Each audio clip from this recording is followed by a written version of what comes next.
चलिए एक न्यूमेरिकल लेते हैं वर्क के ऊपर। A car weighing 1200 kilogram and travelling at a speed of 20 metre per second stops at a distance of 40 metre retarding uniformly. Calculate the force exerted by the brakes, also calculate the work done by the brakes. देखिए इसमें क्या पूछा है कि अपने पास एक car है जिसका वेट 1200 किलोग्राम गिवन है, weight 1200 kilogram and traveling at a speed of 20 metre per second stops means वो रुक रही है। किसकी वजह से? एक डिस्टेंस ऑफ 40 मीटर डिस्टेंस पर रुक रही है रिटार्डिंग यूनिफॉर्म, यानी कि उसने ब्रेक्स अप्लाई किए और 40 मीटर डिस्टेंस कवर करने के बाद वो अपने पास कार स्टॉप हो चुकी है, रुक चुकी है। तो हमें कैलकुलेट करना है force exerted by the brakes. तो सबसे पहले देखते हैं इसमें अपने पास गिवन क्या है। सबसे पहले अपने पास है गिवन, सबसे पहले तो गिवन दे रखा वेट, यहाँ किलोग्राम दे रखा है, यहाँ पर मास दे रखा है m 1200 kilogram, travelling at a speed of 20 metre, यानी कि वो स्टार्टिंग में स्पीड से चल रही है, स्पीड है 20 मीटर पर सेकंड। तो मैं क्या बोलूं उसको? इनिशियल स्पीड हम बोल सकते हैं इसको initial speed u equals to 20 metre per second. Stops यानी कि वो रुक रही है, फाइनल स्पीड उसकी कितनी बन जाएगी? 0। तो final speed v equals to 0 at a distance of, जो डिस्टेंस कवर किया उसने s, डिस्टेंस को ऐसे लिखते हैं ना, s इक्वल्स टू 40 मीटर। क्या ये डिस्टेंस कवर, डिस्टेंस कवर, ये चीज अपने पास ये होगा। हमें निकालना है retarding uniform. Retarding uniform, retarding का मतलब क्या होता है? D acceleration. Retardation means D acceleration, यानी कि वो उसकी स्पीड कम हो रही है यूनिफॉर्मली, पर सेकंड उसकी स्पीड क्या है? एक ही रेट से क्या हो रही है? डिक्रीज होती जा रही है। यानी कि अगर ये यूनिफॉर्मली बढ़ रहा है तो हम यहाँ पे इक्वेशंस ऑफ मोशन अप्लाई कर सकते हैं। इक्वेशन ऑफ मोशन अपने पास 3 थी, वो तीनों के तीनों प्लेस में किसी भी एक को हम इसमें अप्लाई कर सकते हैं। तो अभी फाइंड आउट क्या करना है? फोर्स निकालनी है। फोर्स का फॉर्मूला होता है F equals to m into a। m तो गिवन है बट हमारे पास यहाँ पे a नहीं गिवन है, तो हमें ये जो टर्म्स गिवन है इनसे हमें a फाइंड आउट करना है। तो हम यूज करेंगे law of equation of motion से। तो अपने पास थर्ड इक्वेशन ऑफ मोशन क्या थी? याद है आपको? v² minus u² equals to 2as। याद करो, that's the equation of motion. कौन सी इक्वेशन? Third equation. अब अपने पास v की वैल्यू कितनी रखी है? 0। u की वैल्यू दे रखी है अपने पास 20 square equals to 2 into a into s की वैल्यू दे रखी है 40। s की वैल्यू दे रखी है अपने पास 40। चलिए इसे पुट कर देते हैं। ये बनेगा -400, ये बनेगा 2 इनटू, मैं इसको लिख दूं 2 की जगह 2 इनटू 40 क्या होगा? 80 इनटू a। मुझे तो a की वैल्यू चाहिए, तो यहाँ से a ये -400 divide by 80 equals to a। तो यहाँ से a की वैल्यू आ जाएगी 85/400, a equals to -5 metre per second square. अब ये देखना बच्चों, तो मेरे पास एक टर्म तो फाइंड आउट करके a की value -5 metre per second square. Minus क्यों आया?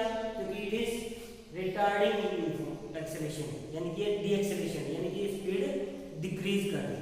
तो ये अपने पास a भी मिला, तो हम फोर्स निकाल सकते हैं F equals to m into a। m की वैल्यू गिवन है बच्चों मेरे पास 1200 kg, 1200 इनटू a की वैल्यू रखी -5 मीटर पर सेकंड स्क्वायर। तो यहाँ से मेरे पास फोर्स क्या आ जाएगी? -6000 न्यूटन। ये आ गई फोर्स -6000 न्यूटन, यानी कि नेगेटिव मतलब क्या? उसमें जो फोर्स है वो अपोजिट डायरेक्शन है। वे अगर गाड़ी इस डायरेक्शन में मूव कर रही है तो फोर्स जब उसके अपोजिट लगेगी, ब्रेक उसके अपोजिट फोर्स लगेगी तभी तो गाड़ी स्टॉप होगी। तो यानी कि नेगेटिव का मीन्स है कि फोर्स जो अपने पास अप्लाई किया वो क्या है? अपोजिट डायरेक्शन में फोर्स अप्लाई किए ताकि गाड़ी को स्टॉप कर सके, रोक सके। रोकने के लिए अपोजिट डायरेक्शन में फोर्स लगे। अब हमें निकालनी है वर्क डन। अब वर्क डन बाई ये जो था फोर्स बाई ब्रेक्स, ये क्या है? ये क्या है? लिखा है फोर्स एक्सर्टेड बाय ब्रेक्स, हमें निकालना है वर्क डन। अब वर्क ब्रेक्स ने क्या किया, कुछ फोर्स लगाई और 40 मीटर बाद उसने जाके रुक गया, तो कुछ तो वर्क डन किया है, तो हमें निकालना है वर्क डन बाय ब्रेक्स। अब ये नेगेटिव अगर मैं आपसे पूछूं, सिंपल आपसे पूछता हूँ ब्रेक्स ने कितनी फोर्स लगाई, तो आप सिंपल बोलोगे 6000 न्यूटन। नेगेटिव बोलने की जरूरत नहीं है, क्योंकि हमें पता है कि ब्रेक्स जो फोर्स अप्लाई करेंगे वो हमेशा मोशन के अपोजिट डायरेक्शन में करेंगे। तो मैं आपसे पूछूं फोर्स कितनी लगाई ब्रेक्स ने, तो 6000 न्यूटन बोलेंगे, वो ऑटोमेटिकली अपने पास क्लियर रहेगा कि ब्रेक्स ने जो फोर्स लगाई वो हमेशा अपोजिट रहती है, सेम डायरेक्शन फोर्स लगाएगा ही नहीं, क्योंकि वो स्पीड को कम करता है। हमें निकालना है वर्क डन। वर्क डन का फॉर्मूला क्या होता है बच्चों, फोर्स इनटू डिस्प्लेसमेंट। तो फोर्स कितनी आएगी आपके पास 6000 न्यूटन इनटू डिस्प्लेसमेंट कितना जाएगा आपके पास 40। तो यहां से वर्क डन की वैल्यू आ जाएगी 240,000, क्या लिखेंगे इसकी, जूल, 2,40,000 जूल।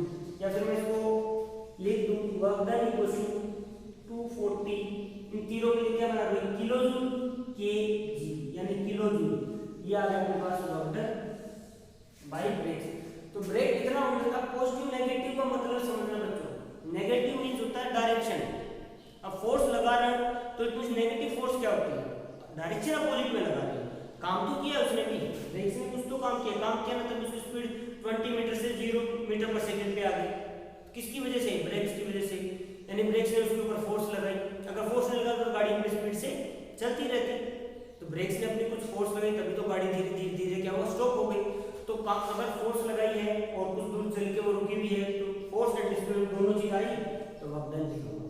तो ये जस्ट एग्जांपल अपने पास वर्क डन के ऊपर। अब अपना जो नेक्स्ट टॉपिक है वो आता है बच्चों एनर्जी। अपना नेक्स्ट टॉपिक है एनर्जी।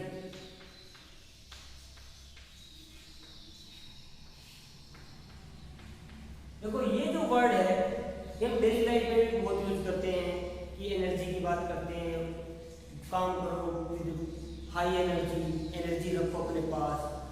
तो जस्ट एग्जांपल लेते हैं, आप कुछ भी काम करते हैं, मान लो कि आपने बैग लिया अपना, या फिर आपने किसी चीज को मान लेते आपने किसी चीज के ऊपर फोर्स लगाई और उसको आप मूव करें।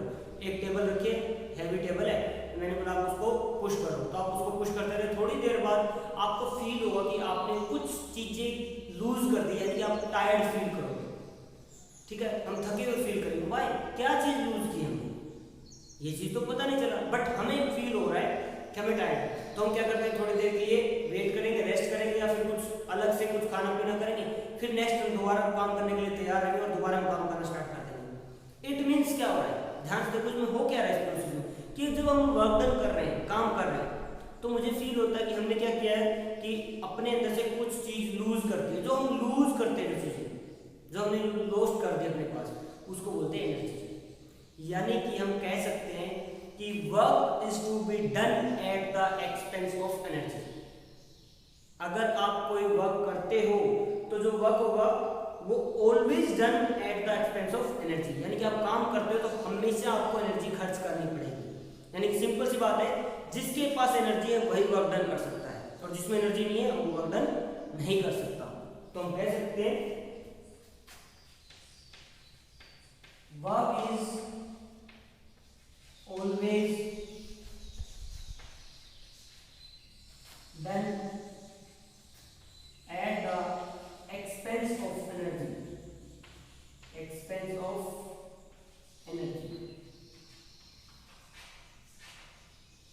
अगर आपके पास एनर्जी है तभी आप काम कर सकते हो। और या फिर मैं कहता हूँ काम करते हैं तो हमें कुछ लगता है, कुछ चीज लूज कर दी, लॉस्ट कर दी, और जो लॉस्ट की हमने वो क्या है, energy.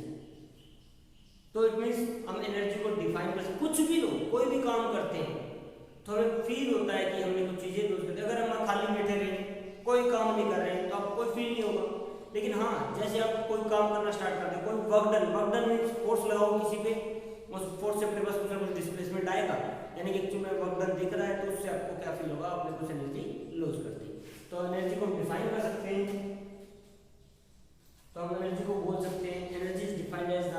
Capacity to do work. बोल सकते हैं energy is defined as the capacity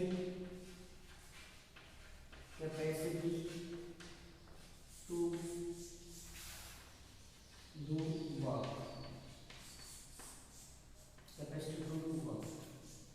अब कोई भी चीज हो, आपको मैं बताता हूँ कि आपने किसी भी टॉपिक, मान लेते अपने पास एक बुक है या फिर मैं हैमर है, हैमर नीचे रखा हुआ है, आपने उस हैमर को ऐसे उठाया, काफी हैवी हैमर था, आपने इसको उठाया और इधर की साइड पे लिया, तो आपने कुछ वर्क डन किया ना।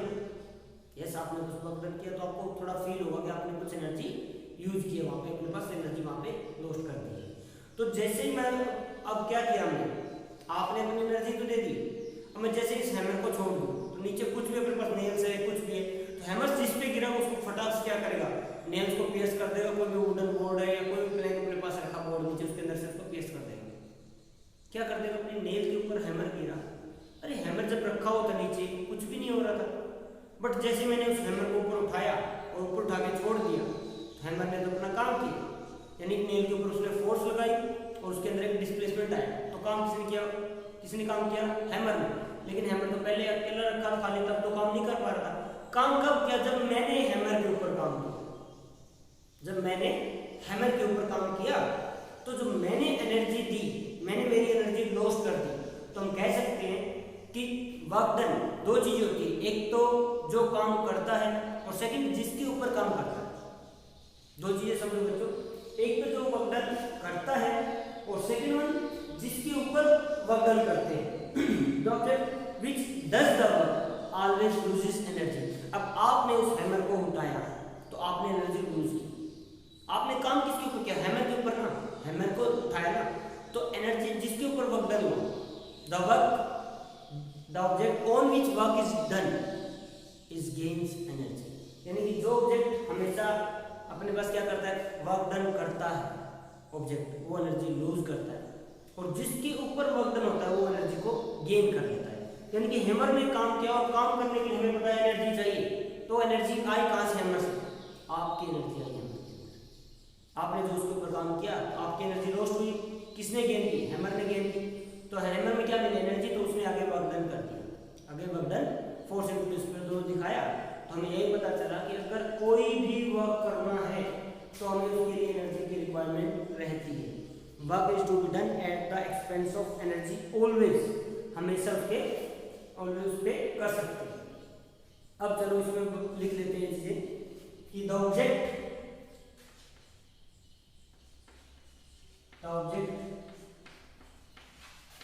which does the work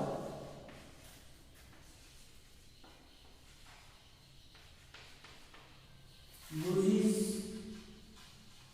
energy। जो ऑब्जेक्ट वर्क डन करता है वो हमेशा एनर्जी क्या करेगा, लूज करेगा, उसकी एनर्जी हमेशा क्या होगी, लॉस्ट हो जाएगी। एंड जिसके ऊपर काम करते हैं, the object on which work is done,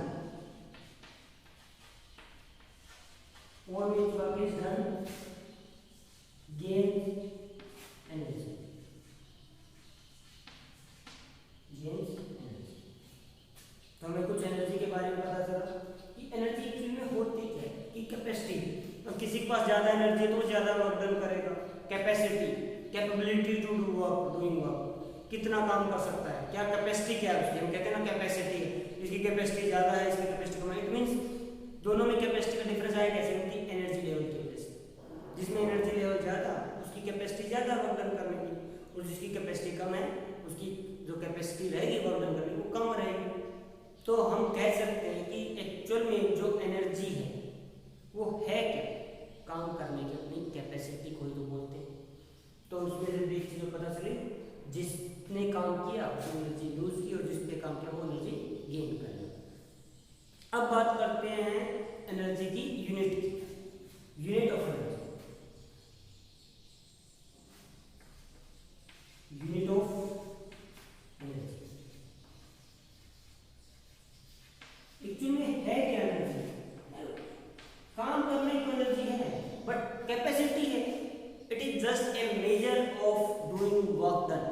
या मेजर ऑफ डूइंग वर्क, क्या मेजर, क्या वर्क डन कितना करते हैं, या कैपेसिटी क्या है।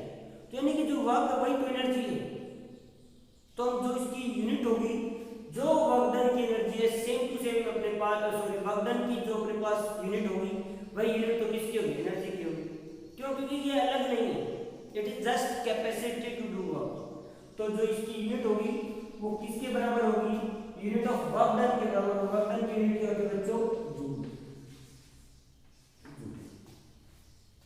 वर्क डन की यूनिट क्या होती है, जूल। चलिए मैं आपसे पूछूं कि 1 जूल एनर्जी क्या होगी। जूल तो जो वर्क डन की यूनिट थी, ये मैं अभी पूछा था वहां पे, यहाँ पे मैं पूछ लेता हूँ कि 1 जूल ऑफ एनर्जी क्या होगी। 1 जूल एनर्जी को डिफाइन करना पड़े तो कैसे करेंगे, बोलो।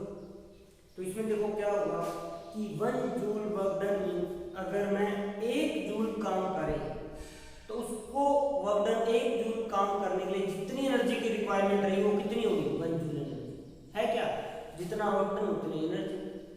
अब ये तो है नहीं कि मेरे को एक काम, दो है अपने पास, दो अलग अलग पर्सन है, दोनों सेम काम करेंगे तो दोनों को अलग अलग एनर्जी की रिक्वायरमेंट थोड़ी ना पड़ेगी सेम वर्क डन करने के लिए। सेम वर्क डन का मतलब फोर्स इनटू डिस्प्लेसमेंट। कोई प्रोजेक्ट रखा है, ठीक है, 100 kg का है, उसको 1 मीटर डिस्प्लेस करना है। अगर मैं दो अलग अलग ऑब्जेक्ट्स को लेके आऊँ, दो अलग अलग पर्सन है, दोनों उसके ऊपर अगर वर्क डन करेंगे तो दोनों को सेम एनर्जी तो चाहिए कि हाँ, उसके पास अलग है, एक के पास एक्स्ट्रा, एक के पास है, दोनों में एनर्जी अलग अलग लेवल, बट उस वर्क डन के लिए 100 kg के वेट को 1 मीटर डिस्प्लेस करने के लिए दोनों को जो वर्क डन करना पड़ेगा वो सेम करना पड़ेगा, यानी दोनों को उसके लिए सेम एनर्जी की रिक्वायरमेंट रहेगी। जितना वर्क डन होगा उतनी एनर्जी, और वर्क डन कितना है अपने पास, इतने kg का है, और उसमें कितनी फोर्स इनटू डिस्प्लेसमेंट 1 मीटर दे रखा है, ठीक है। तो 1 जूल वर्क डन करने के लिए जो एनर्जी की रिक्वायरमेंट रहती है उसको बोलते हैं 1 joule energy. 1 joule work done करने के लिए जो एनर्जी की रिक्वायरमेंट है वो होती है 1 जूल एनर्जी।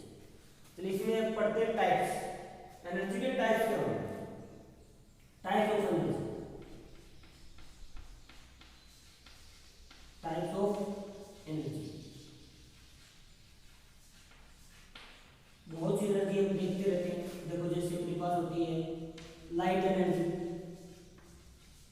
हम देखते हैं अपने पास एक लाइट एनर्जी होती है, साउंड एनर्जी,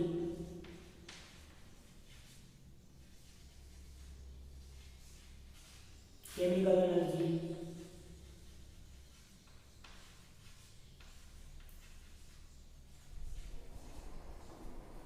इलेक्ट्रिकल एनर्जी,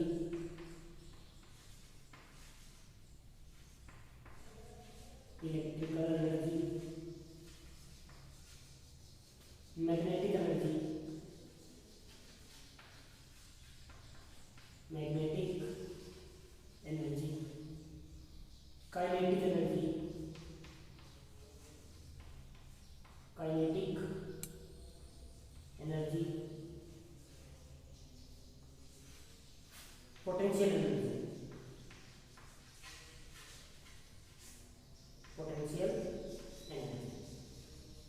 इसके अलावा भी काफी टाइप होंगे, तो जनरल टाइप्स है मेरे पास। अब अपने जो सिलेबस में वो दो ही है, काइनेटिक एंड पोटेंशियल एनर्जी ही हम स्टडी करेंगे। इन दोनों को बोलते हैं mechanical energy. Kinetic energy and potential energy हमें जो सिलेबस में है वो दो एनर्जी है जिसको हम स्टडी करेंगे, और इन दोनों को बोलते हैं मैकेनिकल एनर्जी।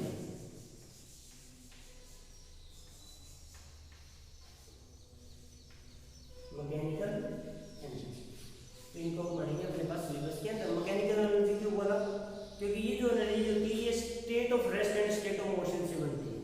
किसी ऑब्जेक्ट के